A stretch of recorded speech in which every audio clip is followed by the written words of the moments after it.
राजनीति विज्ञान की कक्षा में आपका स्वागत है। आज हम एक महत्वपूर्ण विषय पर चर्चा करने जा रहे हैं। जिस विषय पर आज हम चर्चा करेंगे वह है पंचायती राज या स्थानीय स्वशासन। इसको हम उत्तराखंड के संदर्भ में भी समझने का प्रयास करेंगे। इस चर्चा को हमने दो भागों में बांटा है। इसके पहले भाग में हम पंचायती राज की ऐतिहासिक पृष्ठभूमि, ग्राम पंचायतों के कार्य, ग्राम पंचायतें क्या हैं, इन तमाम विषय पर बात करेंगे और द्वितीय भाग में हम इसके नगर निकायों पर चर्चा करेंगे। चलिए प्रारंभ करते हैं इसके प्रथम भाग को। राजनीति विज्ञान के अंतर्गत पंचायती राज स्थानीय स्वशासन क्या है।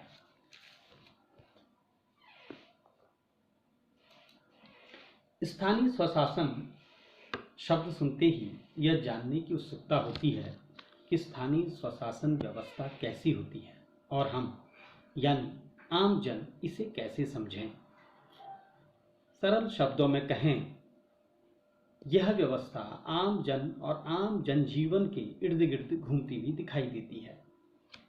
आम जन जब अपने स्थानीय मुद्दों को विधि सम्मत आधार पर स्वतः प्रबंधित करते हुए समाधान करता है, इस व्यवस्था को स्थानीय स्वशासन कहते हैं। स्थानीय स्वशासन की अवधारणा पूर्णतः विकेंद्रीकरण पर आधारित होती है। स्थानीय स्वशासन व्यवस्था की मूल अवधारणा यह है कि देश का प्रत्येक व्यक्ति लोकतंत्र में अपनी सक्रिय भागीदारी सुनिश्चित कर सके। पंचायती राज व्यवस्था की अगर पृष्ठभूमि पर हम नजर दौड़ाएं तो हम पाते हैं कि वर्ष 1882 में लॉर्ड रिपन द्वारा स्थानीय सरकार गठन करने की पहल की गई। यही कारण है कि लॉर्ड रिपन को भारत में स्थानीय स्वशासन का जनक भी कहा जाता है। ये महत्वपूर्ण बात है और अक्सर हम देखते हैं कि ये प्रतियोगी परीक्षाओं में पूछ लिया जाता है।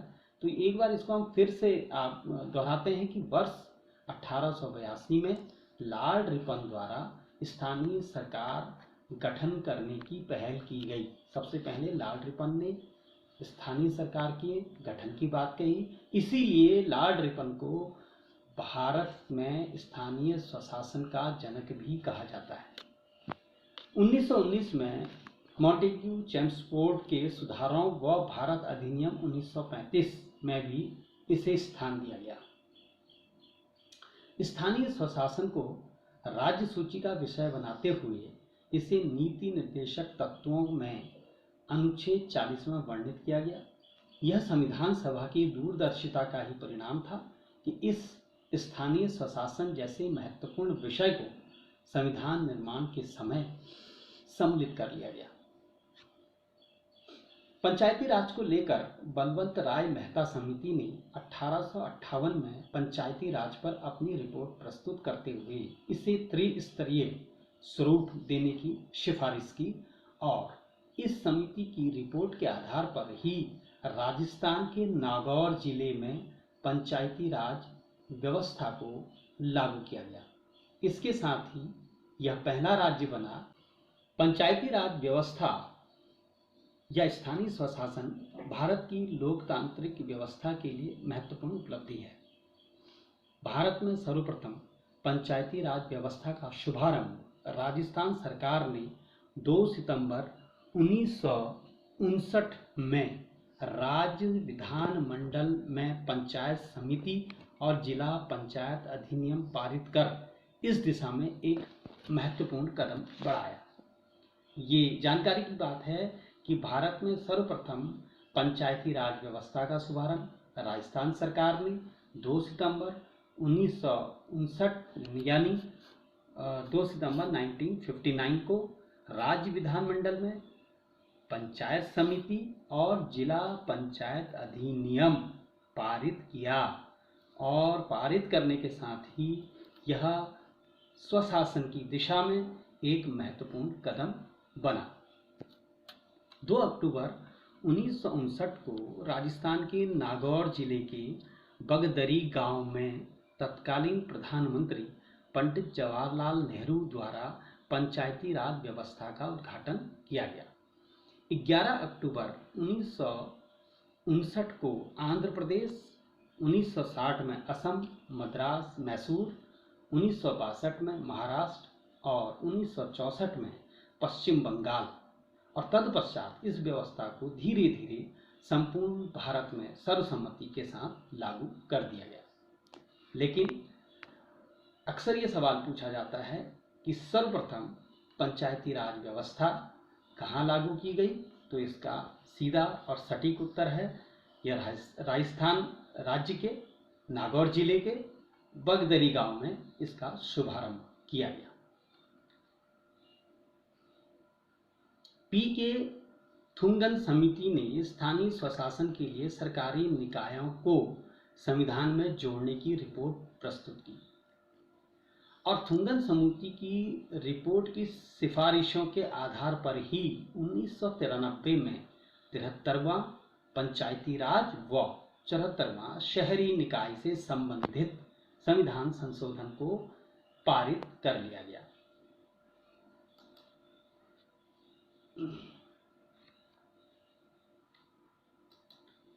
पंचायती राज या स्थानीय स्वशासन को अगर हम उत्तराखंड के स्वरूप में समझने की कोशिश करें तो हम देखते हैं कि स्थानीय स्वशासन विषय को राज्य सरकारों के अधीन रखा गया है। पंचायती राज से संबंधित कोई भी कार्य राज्य सरकारों द्वारा संपादित किया जाता है। पंचायतों के निर्वाचन का कार्य भी राज्य निर्वाचन आयोग का ही दायित्व होता है और उत्तराखंड राज्य गठन के उपरांत प्रथम निर्वाचित सरकार इस क्षेत्र में महत्वपूर्ण निर्णय लेते हुए पंचायती राज निदेशालय और पंचायत अनुश्रवण प्रकोष्ठ का गठन करती है। ये उत्तराखंड राज्य के लिए पंचायती राज व्यवस्था में किया जाने वाला एक महत्वपूर्ण कदम होता है। पंचायतों में महिलाओं की सशक्त भागीदारी रहे, इसके लिए भी पंचायतों में इसकी व्यवस्था की गई और पंचायतों में महिलाओं की सशक्त भागीदारी हेतु राज्य ने वर्ष 2008 में महिलाओं को आरक्षण देकर जो 33% आरक्षण था इसको 50% आरक्षण कर दिया गया और यह आरक्षण बढ़ा दिया गया। ये भी महिलाओं की भागीदारी को सुनिश्चित करने के लिए एक महत्वपूर्ण कदम रहा। उत्तराखंड में पंचायती संरचना को अगर हम देखें, हम पाते हैं कि पंचायत व्यवस्था में मूलतः इसकी जो अवधारणा है वो पूरे भारत में एक सी है, लेकिन फिर भी हम इसको समझने की कोशिश करते हैं कि पंचायत व्यवस्था में सबसे पहले शीर्ष पर जो है उसे हम जिला पंचायत कहते हैं। मध्य क्रम में जो है यानी इसका जो प्रथम स्तर है वो जिला पंचायत है, मध्य क्रम यानी द्वितीय स्तर पर क्षेत्र पंचायत है और तीसरे चरण में यानी तीसरे स्तर पर ग्राम पंचायत है। और ग्राम पंचायत बहुत महत्वपूर्ण है और पंचायती राज व्यवस्था में महत्वपूर्ण भूमिका का निर्वहन भी ग्राम पंचायतों द्वारा वर्तमान में किया जा रहा है। इसका दूसरा जो भाग है वो है नगर निकाय व्यवस्था। नगर निकाय व्यवस्था शहरों पर आधारित व्यवस्था है, यानी नगर निकाय को भी हम 3 भागों में आवंटित करते हैं। पहला है नगर निगम, दूसरा है नगर पालिका परिषद और तीसरा है नगर पंचायत। यानी इसके भी 3 चरण हैं, 3 स्तर हैं। पहले स्तर पर नगर निगम का हम अध्ययन करेंगे या नगर निगम को हम पाते हैं, दूसरे में हम नगर पालिका परिषद को पाते हैं, इसका अध्ययन भी हम करेंगे और तीसरे स्तर पर हम नगर पंचायत का अध्ययन करेंगे, इसको भी हम तीसरे स्तर पर महत्वपूर्ण भूमिका पंचायतों में मानते हैं इसकी। अब ये देखते हैं कि आखिर ये जो व्यवस्थाएं हैं, जो पंचायत की व्यवस्था है, जो नगर निकाय की व्यवस्था है, वो कैसे कार्य करती है, उनकी आधारित व्यवस्थाएं क्या है। इसकी व्यवस्था यही है कि जैसे ऊपर बता दिया गया है कि ये त्रिस्तरीय बनावट है, इसमें प्रत्यक्ष चुनाव किया जाता है, इसमें आरक्षण की व्यवस्थाएं की गई हैं ताकि समाज के प्रत्येक वर्ग को इसमें भागीदारी सुनिश्चित करने का अवसर मिले और अंततोगत्वा इसमें निर्वाचन निकाय आयुक्त का भी गठन किया जाता है, जो सारी चीज़ों को हम ये देखते हैं कि सभी चीज़ों को इसमें संतुलन के आधार पर रखा गया है ताकि पंचायती राज व्यवस्था को सशक्त बनाया जा सके और प्रभावकारी बनाया जा सके। चलिए समझते हैं। सबसे पहले हम जानने की कोशिश करते हैं कि पंचायती राज व्यवस्था। पंचायती राज व्यवस्था त्रिस्तरीय व्यवस्था है। यह व्यवस्था 73वें संविधान संशोधन द्वारा संविधान में जोड़ी गई और तत्पश्चात यह संपूर्ण देश में लागू की गई। पंचायती राज व्यवस्था को 3 चरणों में बांटा गया है। पहला है जिला पंचायत।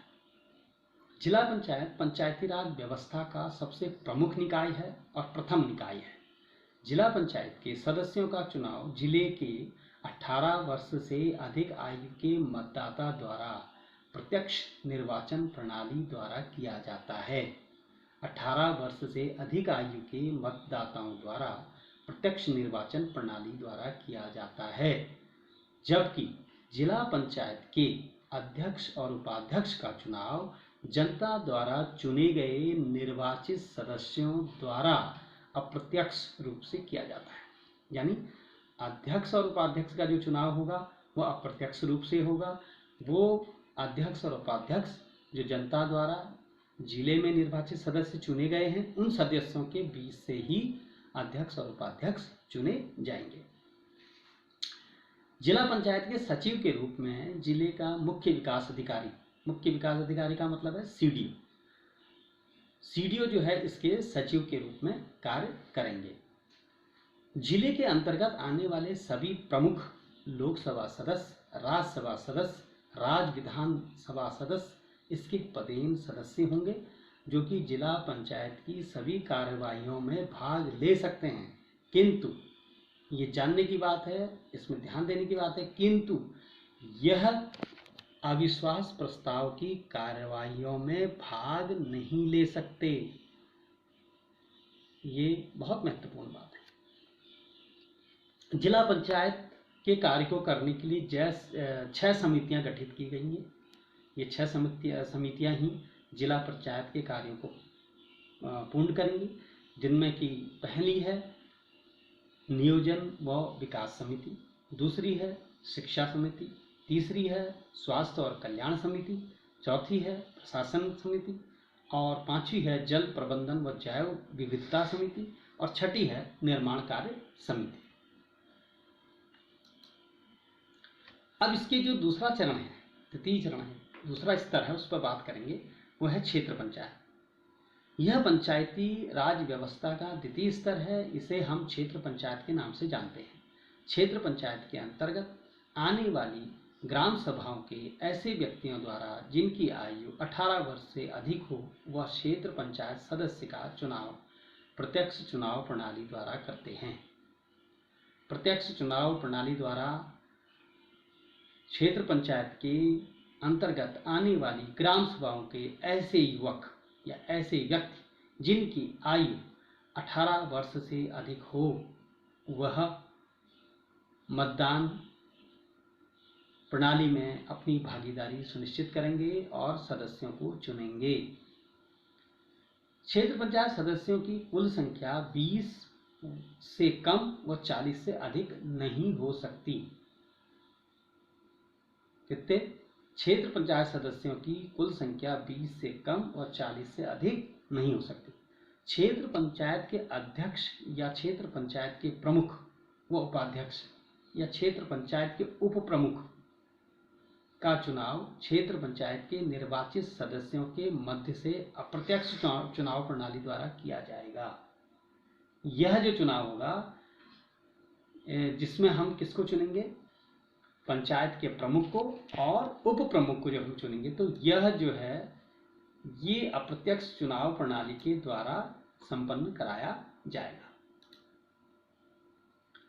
क्षेत्र पंचायत के सचिव का कार्य खंड विकास अधिकारी द्वारा किया जाएगा। यानी जो बीडीओ होंगे वह इसके सचिव का कार्य करेंगे। क्षेत्र पंचायत के अंतर्गत आने वाले सभी ग्राम प्रधान, लोकसभा सदस्य, राज्यसभा सदस्य, राज्य विधानसभा सदस्य इसके पदेन सदस्य होते हैं, जो कि जिला पंचायत के जो कि क्षेत्र पंचायत के सभी कार्यवाहियों में भाग लेंगे, किंतु अविश्वास प्रस्ताव की कार्यवाही में न ये मत दे सकते हैं और न ही भाग ले सकते हैं। जिला पंचायत की तर्ज पर ही क्षेत्र पंचायत भी अपनी सभी कार्य 6 समितियों के सदस्यों द्वारा संपन्न कराती है। जो समितियां जिला स्तर पर होती हैं वही समितियां निचले स्तर पर भी गठित की जाती हैं। उनका कार्य भी वही होता है जो जिला स्तर पर गठित समितियों का होता है। यह समितियां क्षेत्र पंचायत स्तर पर कार्य करती हैं। अब इसका जो तृतीय चरण है, इसका जो तीसरा स्तर है, वह है ग्राम पंचायत। पंचायती राज व्यवस्था के अंतर्गत सबसे निचला स्तर है ग्राम पंचायत। यह व्यवस्था के तहत यह स्तर सबसे महत्वपूर्ण माना जाता है। ग्राम पंचायत के गठन के लिए उत्तराखंड के पहाड़ी क्षेत्रों में 500 से अधिक और मैदानी क्षेत्रों के लिए 1000 से अधिक व अधिकतम 10,000 तक की जनसंख्या का होना अनिवार्य होता है। ग्राम पंचायतों में ग्राम प्रधान व सदस्यों का चुनाव ग्राम सभा के अंतर्गत आने वाली ग्राम सभा या ग्राम सभाओं के सदस्य जिनकी आयु 18 वर्ष से अधिक हो प्रत्यक्ष निर्वाचन प्रणाली के माध्यम से करेंगे। ग्राम पंचायत के कुल सदस्यों की संख्या न्यूनतम 5 व अधिकतम 15 सदस्य हो सकती है। इसमें ये जानने की बात है, ग्राम सभाओं के जो सदस्य हैं, ग्राम सभाओं के जो सदस्य हैं, निर्वाचित सदस्यों की यहाँ पर बात हो रही है, लेकिन ग्राम पंचायत का प्रत्येक व्यक्ति जो है वो ग्राम सभा का जो सदस्य होगा, सदस्य जो कि मतदान करने का अधिकारी होगा। लेकिन जो निर्वाचित सदस्य होंगे उनकी जो संख्या होगी वह न्यूनतम 5 होगी और अधिकतम 15 होगी। प्रत्येक वर्ष में ग्राम सभा की 4 बैठकें सरपंच द्वारा बुलाई जा सकती हैं। इन बैठकों को सरपंच अपनी स्वेच्छा से या पंचायत समिति या 1/10 ग्राम सभा सदस्यों द्वारा लिखित में दिए जाने पर बुलाई जा सकती है। बैठक की सारी कार्रवाइयों को ग्राम सचिव द्वारा किया जाएगा। ग्राम सचिव से आशय है जो वीडियो स्तर के जो अधिकारी होंगे, जिनको विलेज डेवलपमेंट ऑफिसर कहा जाता है, वह इसके ग्राम सचिव का कार्य देखेंगे। प्रत्येक ग्राम पंचायत में सरकार द्वारा नियुक्त ग्राम विकास अधिकारी ग्राम सचिव होगा, जो ग्राम पंचायत तथा सरकार के बीच एक कड़ी के रूप में कार्य करेगा। ग्राम पंचायत अपने समस्त कार्य जिला व क्षेत्र पंचायत की भांति 6 समितियों को गठित कर संपादित करवाएगी। ग्राम पंचायतों को कानूनी अधिकार भी दिए गए हैं, किंतु ग्राम पंचायत कारावास की सजा देने के लिए सक्षम नहीं है। इन चर्चाओं के बाद हम ये जानते हैं, निष्कर्षतः हम कह सकते हैं कि पंचायतों के निर्वाचित प्रतिनिधि समाज के राजनीतिक व्यवस्था के बीच की एक महत्वपूर्ण कड़ी के रूप में हमारे सामने आते हैं। कम से कम पंचायती राज व्यवस्था में हमें यह देखने को मिलता है। और पंचायती राज व्यवस्था में या स्थानीय स्वशासन व्यवस्था में सबसे बड़ी बात ये रही है कि इसने राष्ट्र को एक नई मजबूती देने का काम किया है। निचले स्तर पर विकास की संकल्पना साकार हुई है। विकास उस व्यक्ति तक पहुंचा है जो गांव में कहीं सिमट कर रह गया था और राष्ट्र की मुख्य धारा से नहीं जुड़ पा रहा था। स्थानीय स्वशासन ने ग्रामीण भारत को नई ऊर्जा दी है और आज नए राष्ट्र के उदय में ग्रामीण भारत का बड़ा योगदान है। यह निसंदेह पंचायती राज व्यवस्था या स्थानीय स्वशासन व्यवस्था से ही संभव हो पाया है। तो ये हमने इसके पहले भाग में आज चर्चा करी। दूसरे भाग में हम इसके शहरी निकाय पर बात करेंगे। अगली चर्चा तक के लिए मैं आपसे विदा होता हूँ और अगली चर्चा में फिर मिलेंगे। तब तक के लिए धन्यवाद।